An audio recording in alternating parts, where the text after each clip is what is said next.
computer. And we are recording. Okay, can I get a thumbs up that we're good to go here? Perfect. All right, so welcome to the Sarcopenia, Frailty, and Older Adults presentation. My notes are just loading up here real quick. Let's just dive right into it. So first things first, what is frailty? Frailty depends on who you ask. And what I mean by that is we have two major classifications of frailty. The first one is according to the Rockwood scale, and I'm not going to spend too much time on this, but Rockwood's clinical frailty scale classifies people based on their abilities. So we have categories like very fit, well, managing well, vulnerable. And if you see a Rockwood scale like this, do not follow the pictures because the pictures do not represent what the words say. But as we can see with the graphs over here, if someone is in that very fit through managing well category, they have a significantly higher level of probability of survival. So that's pretty important. The second frailty classification, oh, we're buzzing too quickly here. The second frailty classification is the more popular one, arguably, which is the Fried frailty phenotype. And that consists of 5 categories or 5 components of it, which is shrinking, also known as weight loss, physical inactivity, weakness as defined by grip strength or knee extension strength, slowness, and exhaustion. And I just pulled this graph from a 2019 study that was done in Malaysia, which kind of shows that amongst this population, at least, the more common Fried frailty phenotype components are physical inactivity and weakness, which is why today we're going to talk about sarcopenia. So sarcopenia, where's it from? It was first described by Erwin Rosenberg in 1989 in his kind of summary article. So he went to a convention, he had a lot of thoughts when he was meeting with doctors, and he came up with this article talking about the importance of muscle wasting. And this famous quote comes out, and it's, "No decline with age is more dramatic or potentially more functionally significant than the decline in lean body mass." And I think that's really powerful. It talks about just how overarching this theme was even understood back in the late 1980s. There's another funny quote that comes from this paper too, where Rosenberg says, "Why have we not given this more attention? Perhaps it needs a name derived from the Greek." And that's how we got sarcopenia, because he was basically tired of not having a medical classification, and so he made it up. And that's how we get sarcopenia, stands for poverty of flesh. So overall, what is sarcopenia? Very simply, sarcopenia is a progressive and generalized skeletal muscle disease. Simply put, loss of muscle strength and loss of muscle quality is bad. Sarcopenia also is not necessarily a disease of aging. While it is more popular amongst older adults, and as it does have a higher prevalence amongst older adults, it is not exclusively a disease of aging, and that's important to know. When we look at the prevalence data in sarcopenia, we start to see that there's a lot of different criteria. And I know that I've talked to some people about this before, but some criteria that exist right now that are used in different studies are the European Working Group on Sarcopenia, the Asian Working Group on Sarcopenia, the Foundation of National Institute of Health, the International Working Group on Sarcopenia. So we don't really have a definitive criteria because all these groups use it differently. But what we do see, depending on which criteria we use, is a pretty wide prevalence. And that prevalence for sarcopenia is between about 10% and 40% in people over 55. So by no means is this a rare or a unique condition. You probably know someone in your life right now who would be diagnosable with sarcopenia. In fact, you probably know a few. But why does sarcopenia happen as a whole? Well, muscle mass declines 3 to 8% per decade after age 30. That also applies to bone mass. That percentage is not the same thing, but lean mass in general, which includes muscle and bone, starts declining after the age of 30. From 30 to 80, most individuals seem to lose at least 1/3 of their total muscle mass. I've seen data that extends this up to 45 and even 50% of muscle mass from 30 to 80 years old. So we're losing muscle mass per decade, we're losing it annually, and we're losing a lot of it really quickly. And why is this loss of muscle mass potentially happening? Well, at least in Canada, most recent data demonstrates that up to 84% of people do not meet physical activity guidelines. And if you guys have heard me rant about this, or if you've read any of the work that not work, but just even posts that I've talked about this, 2 resistance training days qualifies as part of the guidelines. And I think it's safe to say that if 84% of people are not meeting physical activity guidelines, those resistance training days are likely ignored. But through all this, why do we care about sarcopenia? And I'm just going to kind of power through this list because I get a little sad looking at it. But sarcopenia is related to all of these things. It's related to falls, fractures, physical disability, decreased quality of life, extended time in hospital, higher likelihood of return to hospital post-discharge, and all-cause mortality. So this is a condition, and it's a disease. It's a muscular disease that puts its hands in the different pockets of comorbidity and multimorbidity. And where we really start to see it are in some other major conditions. And so as sarcopenia gains more and more attention, we're starting to see little subsets, little comorbidities that it's related to. These subsets include osteosarcopenia, so the combination of osteoporosis with sarcopenia. Obesity and excess adiposity with sarcopenia, which is our sarcopenic obesity group. And then the combination of all of these, which is our osteosarcopenic obesity group. When we start getting these multimorbidities that kind of start playing within each other. And why this is important even furthermore is they start playing into a role of other common conditions that are often associated as geriatric syndromes. And these conditions make up cardiovascular disease, dementia, diabetes mellitus, and respiratory disease. For some more interesting data here, and here's some odds ratios from a study from Pacifico out of Australia. A systematic review, they found that the odds ratio of a person having one of these conditions also having sarcopenia compared to healthy controls. So, and for reference here with these odds ratios, an odds ratio of 3, so this dementia odds ratio of 3.14, this odds ratio means that there's a 300% chance increased likelihood of someone with dementia having sarcopenia. That's pretty significant. And then that 2.07 for diabetes is a 100% chance increase, right? That's a significant amount. In this study, what they found is the control group actually demonstrated between an 8 and 16% prevalence, which means in people with dementia, we're starting to see things potentially as high as almost 50%. That is really significant, and we know that really matters. Before we kind of keep going, I just want to briefly talk about social determinants of health, because I would feel inappropriate if I didn't. These are some of the 4 factors that have been demonstrated to contribute most, or related to at least mostly, to sarcopenia, and they are smoking, non-moderate alcohol consumption, fruit and vegetable consumption, and physical inactivity. And I think it'd be remiss to not mention that these are social determinants of health. And while sarcopenia is a condition of muscle wasting largely caused by inactivity and improper nutrition, I don't think we can simply say that people just need to work out more and eat better. I think this is a long-winded and complicated topic that for the sake of tonight, we're not going to get into. But let's not forget through the rest of this conversation tonight that these things are modifiable on a public health level. And while we can do it individually on a microscopic level, it's a lot harder. So how do we diagnose sarcopenia? Let's get into the stuff that applies clinically here. So for the sake of this conversation, we're going to use the European Working Group of Sarcopenia in older people, which is from 2019 by Cruz Gentoft and crew.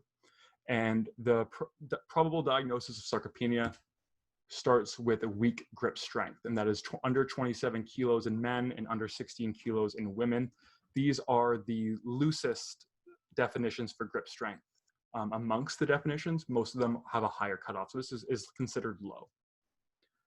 Under this definition, sarcopenia is confirmed with advanced imaging, demonstrating a decrease in lean appendicular lean mass. And then the severity of sarcopenia is defined through various functional testing. That functional testing includes the short physical performance battery, timed up and go, or most commonly seen in the literature, which is gait speed. But one thing I do want to talk about is there was a recent editorial that came out by Cesari that called for the reduction of DEXA from the confirmation diagnosis.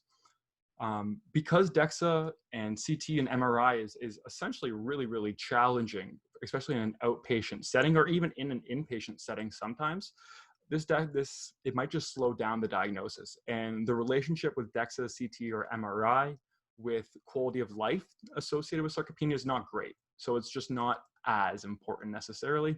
So there's some argument in saying that we might not need this advanced imaging. When we're continuing with the same European Working Group's definition, you can see some cutoff points here for some of their testings. The European Working Group also says that we can use a chair stand test instead of grip strength if you don't have a dynamometer accessible to you. I've seen some debate argue that a chair stand test is not necessarily a test of strength, but a test of function.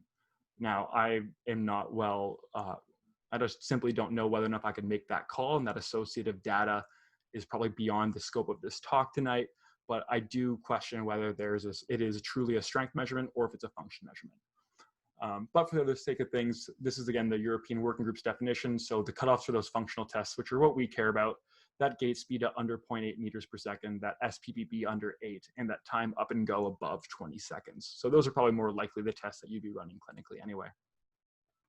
One other note that I'll make on this slide is that grip strength is the most commonly used strength measurement, but there is a huge push, and when I say huge, I mean the few groups that are working on it, to consider knee extension strength as the better strength test as it applies to sarcopenia, especially since the concerns with sarcopenia relate a lot to falls and fractures.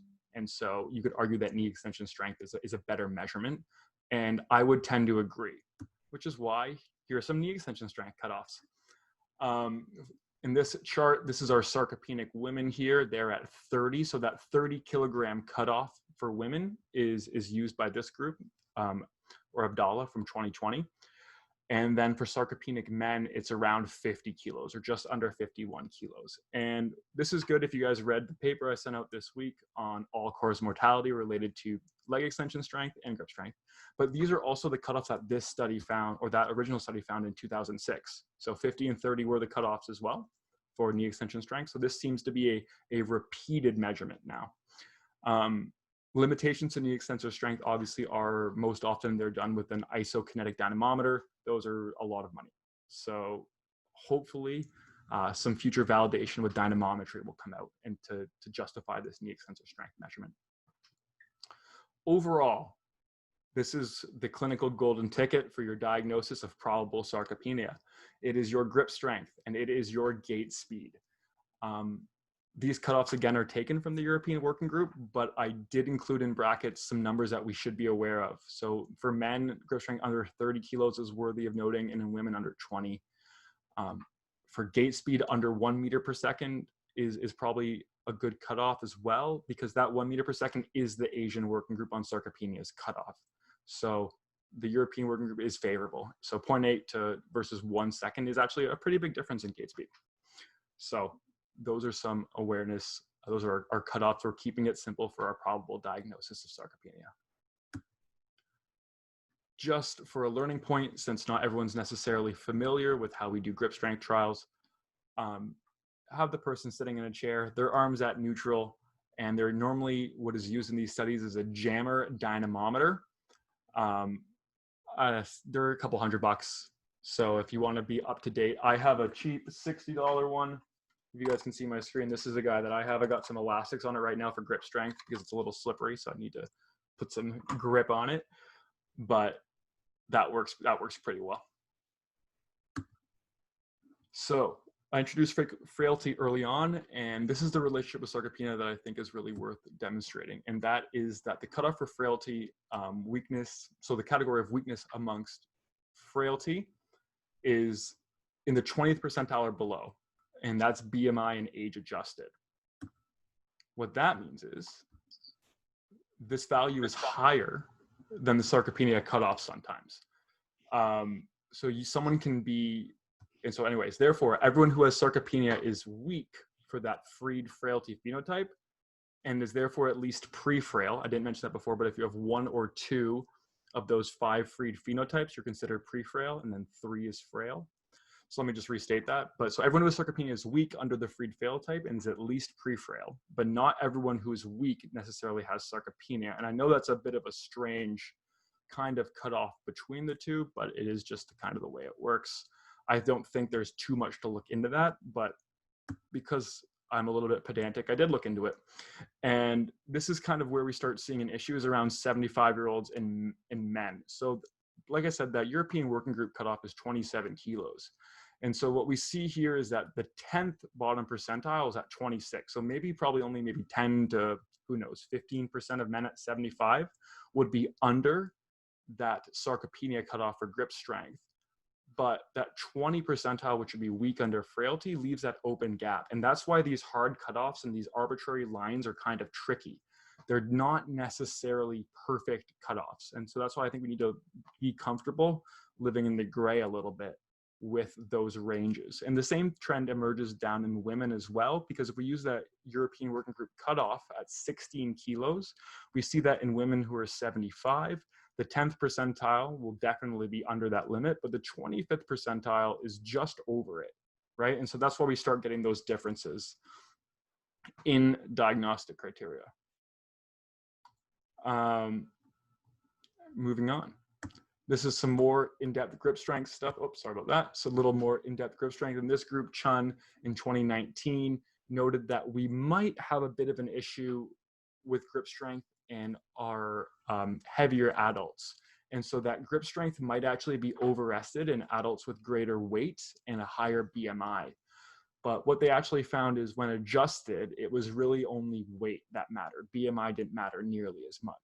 So that's how, when working with the idea of sarcopenic obesity, which we're not really talking about today, there might be more future adjustments needed. We might need to even push those cutoffs a little higher than they already are.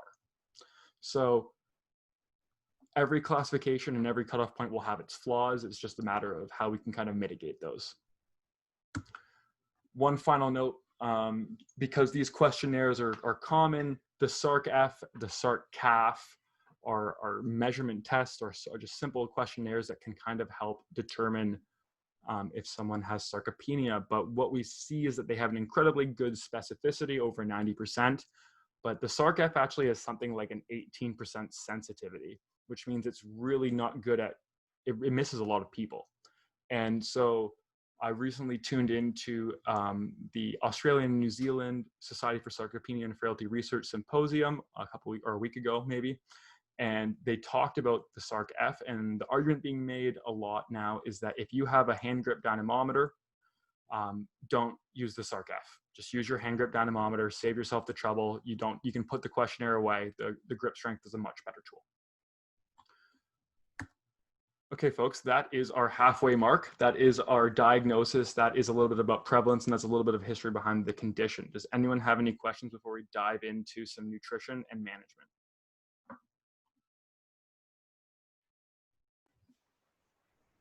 Dr. Jake Swim. No, man, I like the take on the SARC-F. Like, even just reading through it, the questions are really general, right? And like, just from talking to the person, you're probably going to get that info anyway. So it doesn't give a lot of extra, like in my mind, doesn't give a lot of extra info, or like, it's kind of just a waste of time.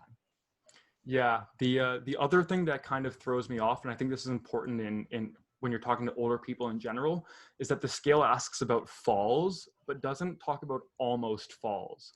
And people like to misremember falling, right? So if you're walking, if you're an older person and you're walking to your couch and you kind of stumble, but you fall on your couch, that's not a fall to them, right? But that's a fall. Like, they fell. So that's a concern too. When we're asking and dealing with older people, make sure we're asking about almost falls. Have you tripped? Have you stumbled? Because that might be a helpful predictor tool also. But yeah, SARC-F, maybe not as important as we think. It might be more appropriate in like a hospital intake setting. So not really for us. Yeah. It just like adds a lot of extra subjectability that you don't really need. Yeah, no, like I said, you have really good data on grip strength and gait speed. So we can keep it simple, right? Yeah, like those, like the performance tests are probably usually more lower limb, just because that's what's easier on like clinically and budget wise, and then hit the grip strength. Like, we're not gonna have a knee dynamometer unless you're in a sick like lab. There's one study, I didn't put it in here, that they used a like very, very basic inline setup. So they used the back of a chair and an inline dynamometer, and they got pretty good results. Yeah, that'd be cool. So they're like, who knows if you can use like a crane scale, keep it really simple. Dynamometers are $1,000, right? So there's still a small investment. Even to like the strength, you could just kind of skip. You could eyeball it, and like as soon as like you're walking with them into the clinic, you kind of already have an idea. And then between that and talking to them and having them just do, I like the chair stand a lot. Just, it's super simple, and then that can be like their first intervention too. Be like, by next time I see you, I want you to be able to do like 3 reps, no hands, 2 reps with hands, or whatever. Just like, yeah, it's super easy, and like they won't forget how to do it. Yeah. And well, Jake, you're going to find out how well our sit to stand interventions work in a little bit. So hold still. All right, we're gonna keep going here. We're making good time, but the first thing we're gonna talk about is our nutritional interventions. Um, but I'm gonna put a fun slide of people doing strong things. So these are some awesome older adults just crushing weights, and then this is your introduction. No free ads. I'm still awaiting sponsorships if anyone is willing to sponsor me for whey or creatine. But this is overall. If you need to duck out right now, this is the only slide you need for management. Lift weights and get appropriate protein, maybe get some creatine. But we're going to dive into some more intricacies because I think that's important. So protein and the elder adult. So there's a proposed mechanism of anabolic resistance as we age, and that is both in our ability to process protein and create new muscle based on protein, and also anabolism in general. Now, this is also contended in the sense that there's arguments being made and there's research done, especially by Koopman et al. A couple times, and even a few more actually, where that they believe that older adults can adequately process protein as long as it's dosed appropriately. And what that means is that we find that older adults are dramatically under the recommended daily allowance. So that RDA is at 0.8 grams per kilogram per body weight, and that's probably really low, even as a general recommendation. But we see that almost a quarter of people over the age of 71 are even under that. And this is important because this means that older adults are only getting about 15% of their calories from protein, where if you guys remember your basic nutrition lectures demonstrating that we should get somewhere between 10 and 35% of our energy from protein. And for older adults who are potentially losing muscle mass, we should be on the upper end of that. We should definitely be pushing the protein. So how simply do we do it? Do we want to follow this RDA recommendation of 0.8 grams per day? We do not. What we do want to aim for is at least 1.2 grams per kilogram per day. Now, there is research. So the Frost trial just got published literally a week ago, August 5th. And that demonstrated that it looked like 1.6 grams per kilogram of body weight did better than 1.2 grams. And then there's also work by James McKendry and Stu Phillips, and they have found that potentially maybe even 1.8 to 2.2 grams per kilogram per body weight is the amount of protein older people with sarcopenia should be getting. But I think realistically, if you want to look at behavior change and nutrition change, 1.2 grams is a really good place to start. And where can we do a better job of getting it? It's probably through supplementation, and it's probably breakfast. When we look at the data, as we look at protein dosing throughout the day, older adults tend to not consume a lot of protein at breakfast and not really a lot at lunch. Like an example of common protein dosing would be like 8 grams at breakfast, 10 grams at lunch, and then 60 grams at dinner, where they're having like a bunch of chicken or like beef or anything. So their dosing is not ideal. And while that's a really picky complaint, just a simple way to get overall protein consumption in, which is the most important, is probably maybe a supplementation early in the morning for breakfast. Now, what about other supplements? How about some creatine? It's probably a great idea. There's another study. So this is with actually James McKendry and Stu Phillips, and they found that creatine is a great solution to add as a supplement. And creatine is really cheap. It's really easy. And we do know that it has positive associations with muscle strength and muscle power, which is important because adults with sarcopenia not only lose muscle strength, but they do lose muscle power, which is often referred to as dynapenia. Now, dynapenia can also mean strength, but that's a side note. In terms of creatine dosing, you can do it a couple different ways. The example commonly for creatine monohydrate is that supercharged 1 week of overdosing. So almost not overdosing, but mega dosing. So 20 grams a day or 5 grams 4 times per day for a week and then backing off. But the other option is simply just 28 days in a row, 3 grams of creatine a day. Just real simple. Ben, quick question. What's up, Derek? For creatine, I heard when you dose like a lot at the beginning, some people complain of like GI issues, stuff like that, and like in the elderly, that could be a problem too. Like, do you think it'd be better to maybe avoid that and just do 5 grams per day? Yeah, I mean, I'm gonna, even like GI issues aside, I'm looking at like a behavior change situation in an older person. So someone who's lived their life a certain way for a long time, right? I'm thinking probably just adding like 3 grams of plain, like unflavored creatine. If you're gonna already try to get them protein supplementing in the morning, turn it into like that super shake, keep it simple. That's my personal suggestion. I don't actually know off the top of my head of any data that showed major GI issues with like that high level dosing in older adults though. Cool. Thanks. Is there a dose response? Hey, buddy. Is there a dose response to, because it's here it's, and with the support resistance exercise, right? So like it's not, obviously creatine's not something that like a standalone, like you have to do it next to resistance training. Is there a certain amount of resistance training compared to how much creatine you should dose, or vice versa? I don't have the answer to that off the top of my head. But it's just going to be, it's just another, again, it's supplementation. So if we're looking at the hierarchy of things we need to get in, I would not put this as like a top requirement. This is just like an extra thing that might be helpful.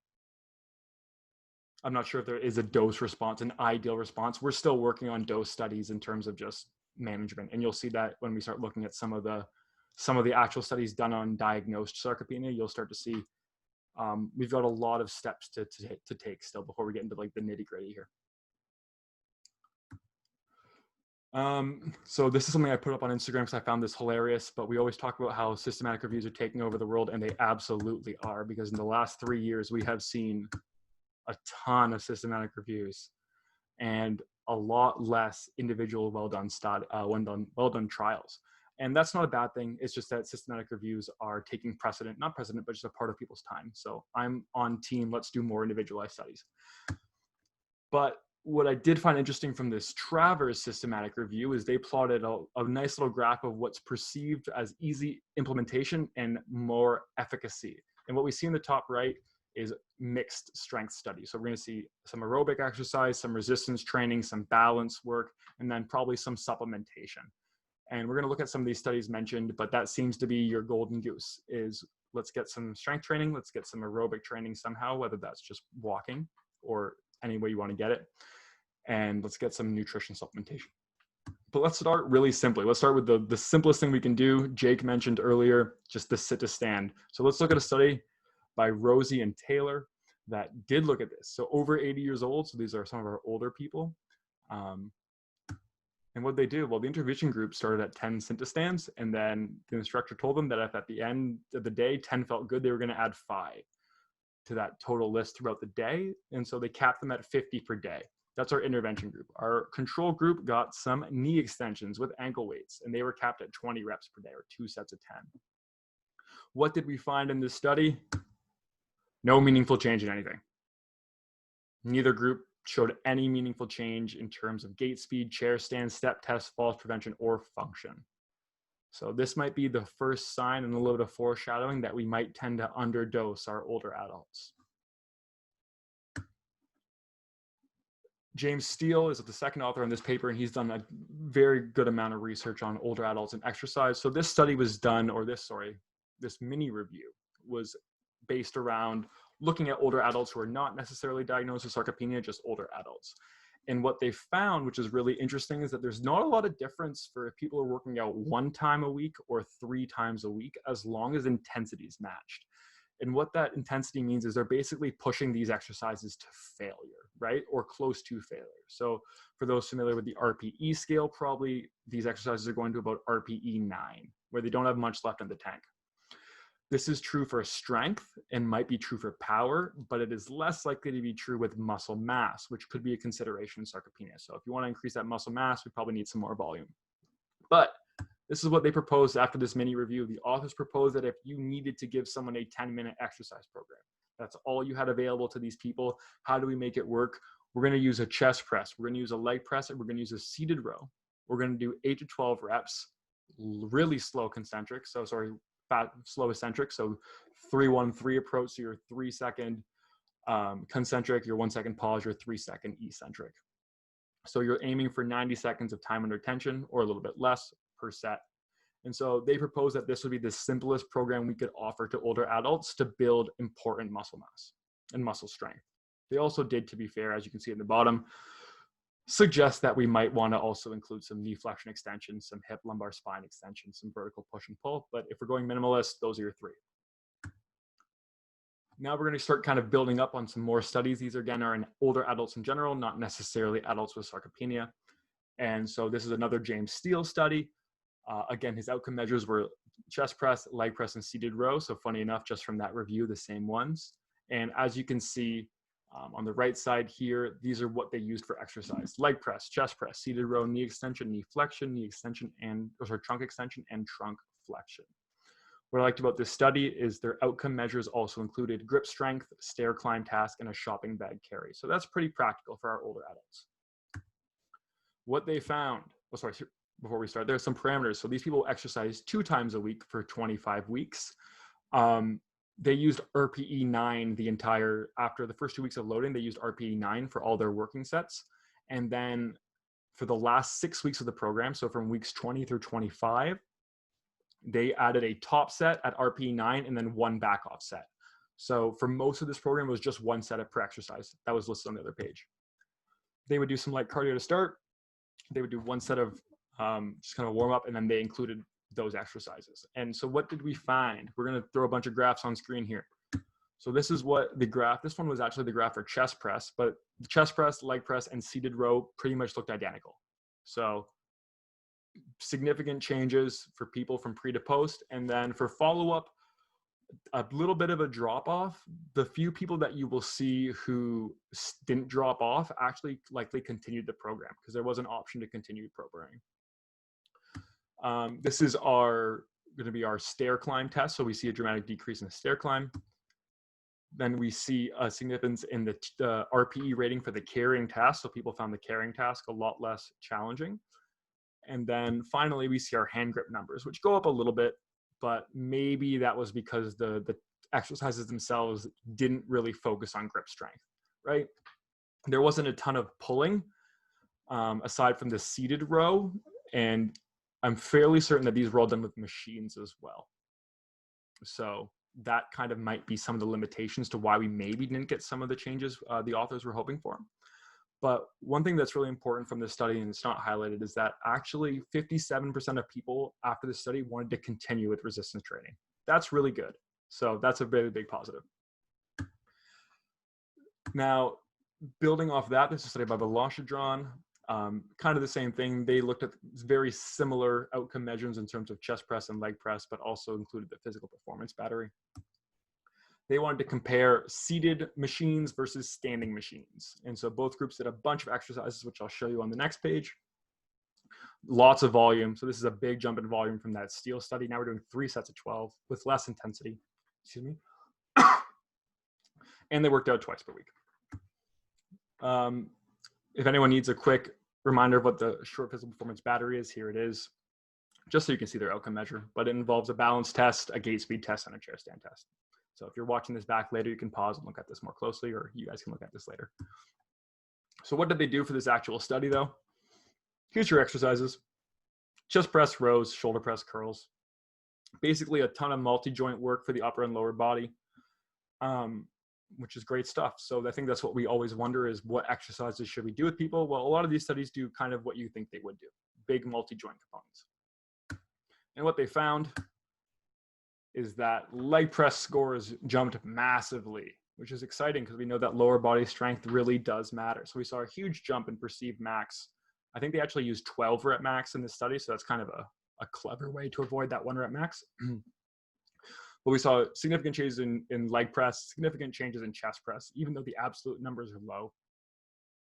We saw some improvements statistically for all categories in the activities of daily living, except for the seated machine group and pan carry didn't. So one group didn't get one specific thing. The other important thing is that there wasn't a lot of changes in power in this study, but they didn't really use power exercises. So that's not too surprising. Some other thoughts from this study is this study I really enjoyed because it was a large exercise kind of trial, and it fits my biases that we're getting people to improve a lot of different ways in a lot of different muscle groups, but they did use a small sample size, which obviously will happen when you have a whole bunch of machines you have to use. And that this group didn't include people with sarcopenia. So these are just your older adults and they might've been a little healthier. And then I talked about the power before. All right, time to dive into actual sarcopenia, and we got about 15 minutes left, so I'm gonna kind of keep powering through, so bear with me. This is the study that was deemed the most effective study by that systematic review earlier in terms of ease and applicability. And again, it's just, so this is our pre-frail group that we're working with, which is, you'll see the data on them in a second. So this is our average age. People are almost 78 or 79 years old. and they have at least 3 comorbidities and almost 4 on average. So when I mentioned that you're working with people who might have some other limitations like COPD or type 2 diabetes or other conditions or high blood pressure, you're going to be dealing with people who are on polypharmacy and multimorbidity. So there are some things to take into account when you're working with these people. But in this pre-frailty study, what I found really interesting, and I have highlighted in these red boxes, is once again, low muscle strength is one of the largest represented categories of frailty. So people have low muscle strength, and that is our sarcopenic population. So what did this study do? This study used 4 days of outdoor walking as their intervention, as well as 15 mixed exercises. So far, this is our greatest number of exercises we've seen. Now, the exercises were done for 10 reps per minute. And since the only thing lasted for 20, 25 minutes, what were they doing? Well, they did some shoulder abductions, some shoulder adductions, some shoulder flexion and extension, some bicep curls, some stand-up knee extension, knee flexion. Now, how did they load this? With 500 grams. So these people got a 1 pound weight. How do we think their numbers changed for their strength? If we go back to that last slide, our intervention group had a 73% rate of sarcopenia or frailty or muscle weakness, sorry. And after 1% difference. So this program was not satisfactory for meeting muscle strength changes. And that's, again, what really considerably continues to be an issue is we're just underloading our older adults. Next study, Life P study with Dr. Matteo Cesari from 2014. This is a huge population study, almost 420 people total. This was a 25-week intervention with a maintenance part at the end. And the program consisted of some cardio, some stretching, and only 10 minutes of ankle weight-based exercises. What did we find? So if we look at our graphs from the Life P study, we actually see some pretty good changes in gait speed. We see some pretty good changes in sedentary behavior, exhaustion, and then we see some kind of weird things with involuntary weight loss. But that could be complicated by a lot of confounders. So we actually see that this physical activity group, which although I wouldn't necessarily say is a properly weighted group, did pretty good in terms of these other metrics of frailty. Now, when we take away this graph, we see that hand grip strength didn't change a ton because once again, we could argue that this group is a little underloaded. Geronimo, you have a question? Those p-values are disgusting, dude. Yeah, I know they are. But Not that p-value matters, but still disgusting. Yeah, I mean, which is, to me, again, those are between group differences, right? Like those are the p-values between groups. So since both groups improved in exhaustion, like, yeah, there wasn't a significant difference with telling people to be more active and getting them to be more active, because the people who were told to be more active probably started walking more or something, right? So yeah, the p-values are pretty, they're large, so they do not meet statistical significance. But I'm looking at absolute values for the sense of this study because I do want to highlight that once again, hand grip strength doesn't change dramatically. And since we know that that's our probable sarcopenia marker, we, again, are probably underloading our older adults in these trials. And we got 2 more studies. So this is a large study done by Sano. This one, again, was one that was ranked high by the systematic review earlier. And this is our exercise program. So they exercise twice a week for 3 months, and these are their 6 exercises. Excuse me again. What did we find? Almost no changes, once again. So if we go back, these are some exercises that they were done. They were done with holding onto a chair. They were used some light resistance bands. So once again, we're potentially underloading our adults, our older adults. And we see almost no change in our hand grip strength, once again. We actually had one significant value, but it had a 1.4 kilogram overall change. So I'm not entirely convinced that that makes a huge difference, especially since it doesn't really move them out of an area where I'd be concerned for sarcopenia. So this study actually found significance in frailty and found that people were doing much better. We actually saw big changes, right? We saw in the pre-group, we see 100% of people are pre-frail, then down to 50 in the delayed groups. This is delayed intervention, DIG. 100% again were pre-frail at baseline and 38% at 6 months post. And so I was curious how that happened if I didn't see virtually any change in hand grip strength. So I hunted down their measurement. And it's because they use a unique measurement called the CL15. And so the CL15 is not a scale that I would recommend, especially in North America, where all of us are, because it includes things like, do you have neighbors who you can talk to in a friendly manner? And I'm not personally entirely sure how that applies to frailty in the setting that we're looking at for performance and physical abilities. So I just wanted to point out that that study did find significance, and it's a big study, so it's fairly well done. But they just used an interesting scale. So what have we found that actually works for sarcopenia in terms of what I found to dive in? And this is the last study I'm going to talk about. And this is a large study by Steck and his colleagues. And they used a large style of interventions. So we see squats, knee extensions, leg press, heel raise, overhead press, chest press. So this is a pretty in-depth exercise program.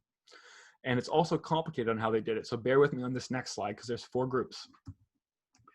Groups 1 and 2 on the left side of our page. I know this is just an awful slide, and I do apologize. But groups 1 and groups 2 strictly performed those exercises as is. So they used a relative perceived effort of getting close to failure at 12 reps. And so they used like 8 and 12 reps and did 3 sets for those exercises I listed before. And they just did those either 2 days a week or 3 days a week. For groups 3 and 4, they either did 1 day of that eccentric program and 1 day of high velocity. So they lowered the weights to 66% and made them do a really fast concentric and a really slow eccentric. In fact, I think they actually used a machine that like made them not have to do the eccentric at all. So I think they had like a special weight lowering machine. I'm fairly certain, if I remember properly. So they either did 1 day of that slow concentric eccentric and then the high velocity, or 2 slow eccentric concentrics and 1 high velocity. And so we're really just comparing if adding a velocity day can make a difference. And what this study found, sorry, these are some testing measures before we get into that. What we found in terms of our main outcome, which was total lean mass change, is that group that had 2 heavy slow days and 1 fast day had almost a 2 kilogram change in total lean body mass. That's pretty impressive. It's like a really, really, really good result. But we also saw fairly good results in just those slow eccentric days. So that's, or eccentric concentric days. And that's really important too. Again, this study used like your squat, your leg press, your chest press, your shoulder press. So think your big bang for your buck exercises that we all know and love, those large multi-joint exercises, they do work for our older adults. But what we also found is, once again, when we start looking at thigh muscle mass, we saw greater changes in thigh muscle mass with our high velocity day and 2 eccentric concentric days. Some more additional findings I thought were interesting is that we saw a more portion of responders to that HLH group, those are the 2 eccentric concentric, 1 velocity day. So we had a greater number of responders to them. And even then, we actually had a pretty high number of responders to just the 1 high velocity day and 1 eccentric concentric day. So that's important too, that we should probably add some velocity into our training with our older adults, because we know they do lose power output. Here we'll see again some good leg press changes. We see some good knee extension changes, and all groups made significant changes. So that's not to diminish anything here. Again, all groups except, funny enough, the 2 eccentric concentric groups didn't do great here, but this is our knee extension relative mean power %. And then same thing, knee extension relative peak power. So we see significant changes in those velocity groups or the 3-day per week groups. So that might be our ticket, 3 days a week, solid training, or at least 2 days a week with at least 1 velocity day involved. Here's some other functional test findings from it. I like that they actually use the time to stand up from the floor. I think that's like a pretty fun test to include. And we saw some pretty good changes in the 6-minute walk test. Maybe not all significant, but improvements regardless. So we see a lot of really good changes in these people from this kind of large multi-joint approach with some velocity involved. One final thing that's worth of note, this came out 3 weeks ago, so I thought I'd toss it in, is that we've seen potentially a large amount of progress with older adults when we use maybe less intense amount of exercise. So in terms of intensity, we're talking about in terms of % of 1 rep max. So it might be better to stay in that 50 to 70% range of 1 rep max, even as low as 40% of 1 rep max, and work till failure or close to failure instead of trying to really push those high percentages. And I think we did kind of see that represented in that last study with those increased velocities, because we reduced the weight, we made them push things fast, and they saw them have really good results. For part one of my closing thoughts, the guidelines for older adults are not different than than people our age, than our younger adults are, our people in our 30s, 20s, 40s, whatever you want to say. They're not different. So let's encourage our older adults to be active. Let's encourage them to lift some things that might be heavy. If you're looking for some resources to encourage people to be active at home, here's some great resources: Home Strong, the NHS Inform Healthy Living and Preventing Falls program, and then the Safe Exercise at Home Australian website. So here's 3 different countries, some of the working stuff that they're working on, and some exercises that you guys can find and look at and take a look at to give people at home. And my actual closing thoughts for the night: sarcopenia is a condition we can impact. And I know we talk a lot about conditions that we can't impact. Sometimes we're just kind of shepherds to natural history. Sarcopenia is one that we can actually help guide and steer people towards making a significant change that can dramatically help them in their life. So let's not miss these opportunities. Let's test and assess properly our older adults, and probably people especially over age 55. Currently, right now, as you guys probably could see a little bit, the outpatient research is a little limited, so more still needs to be done. And then outpatient treatment of older adults with sarcopenia needs more. We just need more research. It's still relatively new on the whole scale of things. So finally, we can do better for this condition. So let's just try to be better. We know better now, and we can all be better. So thank you, guys. That is all I've got for you. You got the floor for 3 minutes. If anyone has any questions, comments, or concerns. And I think really some great take home points, if you want to make it bullet point, is definitely we tend to fall under this frailty narrative for older people, and it definitely tends to be underdosed for older people. And then the biggest thing missing from a lot of these studies or a lot of interventions